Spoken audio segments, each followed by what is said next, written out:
శతాబ్దం పైగా ప్రజల ఆశీర్వాదంతో మనుగడ సాధిస్తుంది కాంగ్రెస్ పార్టీ అంటే ఈ సూత్రాన్ని తూచా తప్పకుండా పాటించడం వల్లనే ఎన్ని వడిదుడుకులు వచ్చినా ఎన్ని గెలుపు ఓటములు వచ్చినా కాంగ్రెస్ పార్టీ ఇంకా ప్రజల మధ్యన మనుగడ సాధిస్తున్నది. అందుకే ఈనాడు జరిగిన జూబ్లీ హిల్స్ ఉప ఎన్నికల సరళిని మీరందరూ గమనించారు. ఇందులో ప్రజలు విలక్షణమైన తీర్పునివ్వడమే కాకుండా పోలైన ఓట్లలో 51% కాంగ్రెస్ పార్టీకి ఓటు వేయడం ద్వారా ఎప్పుడూ లేనంత బలం, ప్రజాబలం ఈనాడు కాంగ్రెస్ పార్టీకి వచ్చింది, కాంగ్రెస్ పార్టీకి చెందింది. ఈ ఎన్నికల్లో దాదాపుగా 51% ఓట్లు కాంగ్రెస్ పార్టీకి, 38% ప్రధాన ప్రతిపక్షమైన బీఆర్ఎస్ పార్టీకి, 8% భారతీయ జనతా పార్టీకి ప్రజలు ఓట్లు వేయడం జరిగింది.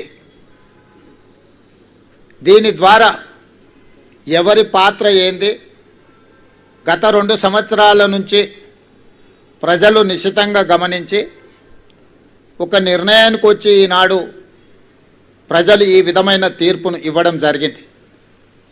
అందుకే ఈనాడు ఈ బాధ్యతను తీసుకొని ముఖ్యంగా తెలంగాణ రాష్ట్ర బడ్జెట్లో 60 నుంచి 65% ఆదాయము ఈ జంట నగరాల నుంచి, ఈ ప్రాంతం నుంచే మన ప్రభుత్వానికి వస్తున్నది. ఇక్కడ వస్తున్న ఆదాయాన్ని రాష్ట్రం నలుమూలల సంక్షేమం కోసం, అభివృద్ధి కోసం ఖర్చు పెడుతున్నాం.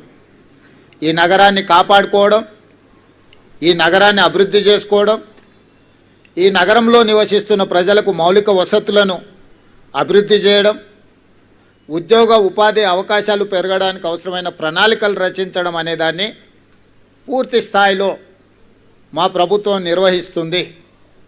నేను ఎన్నికల ముందు చెప్పిన ఈనాడు గెలిచిన సందర్భంగా మీ ద్వారా ప్రధాన ప్రతిపక్ష పార్టీకి, కేంద్రంలో అధికారంలో ఉన్న భారతీయ జనతా పార్టీకి కూడా సూచన చేస్తున్నా. మన పాత్రలను, మన వ్యవహార శైలిని ప్రజలు నిశితంగా పరిశీలించి ఈనాడు ఒక నిర్ణయానికి వచ్చిండ్రు. ఈ నిర్ణయంలో ఎవరి పాత్ర, ఎవరి బాధ్యత ప్రజలు విస్పష్టంగా తీర్పునివ్వడం జరిగింది.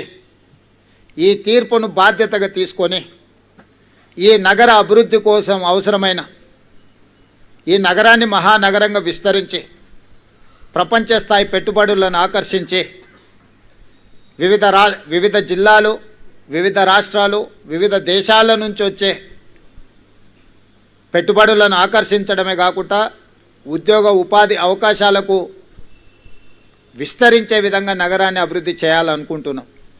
అందుకే రీజనల్ రింగ్ రోడ్ కావచ్చు, రేడియల్ రోడ్స్ కావచ్చు, మూసీ నది ప్రక్షాళన కావచ్చు, మెట్రో విస్తరణ కావచ్చు, గోదావరి కృష్ణా నది జలాలు ఈ మహానగరానికి తాగునీటి అవసరాలను తీర్చడానికి అవసరమైన ప్రణాళికలు కావచ్చు, హైదరాబాదు నగరాన్ని పట్టి పీడిస్తున్న ట్రాఫిక్ సమస్య కావచ్చు, ఎలివేటెడ్ కారిడార్లు కావచ్చు, ఫ్లైఓవర్ బ్రిడ్జులు కావచ్చు, అండర్ పాస్లు కావచ్చు, రైల్వే ఓవర్ బ్రిడ్జులు, రైల్వే అండర్ బ్రిడ్జులు కావచ్చు, గల్లీలలో ముఖ్యంగా చెత్త ఒక ప్రధాన సమస్యగా మారింది.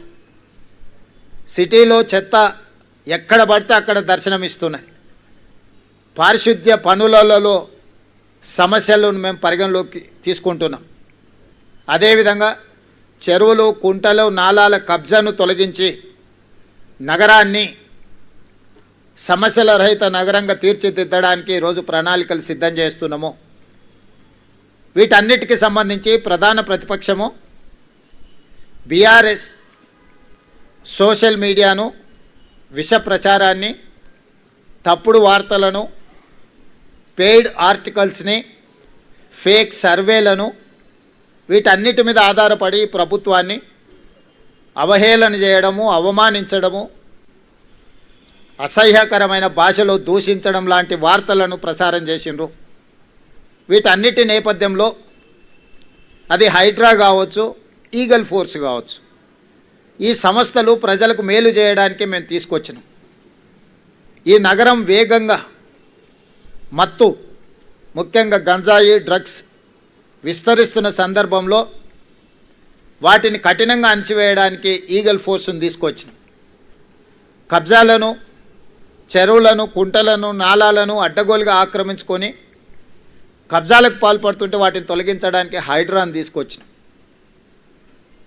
జిహెచ్ఎంసీ కావచ్చు, హెచ్ఎండిఏ కావచ్చు, మెట్రో వాటర్ వర్క్స్ కావచ్చు, మెట్రో రైల్ కావచ్చు, ఇలాంటి సంస్థలను అన్నిటిని కూడా సమన్వయం చేసుకొని ఈ నగరాన్ని ఒక మంచి నగరంగా తీర్చిదిద్దడానికి మేము చేస్తున్న ప్రయత్నాన్ని ప్రధాన ప్రతిపక్షము సహకరించకపోను ప్రతి సందర్భంలో అడ్డు తగిలే ప్రయత్నం చేసింది.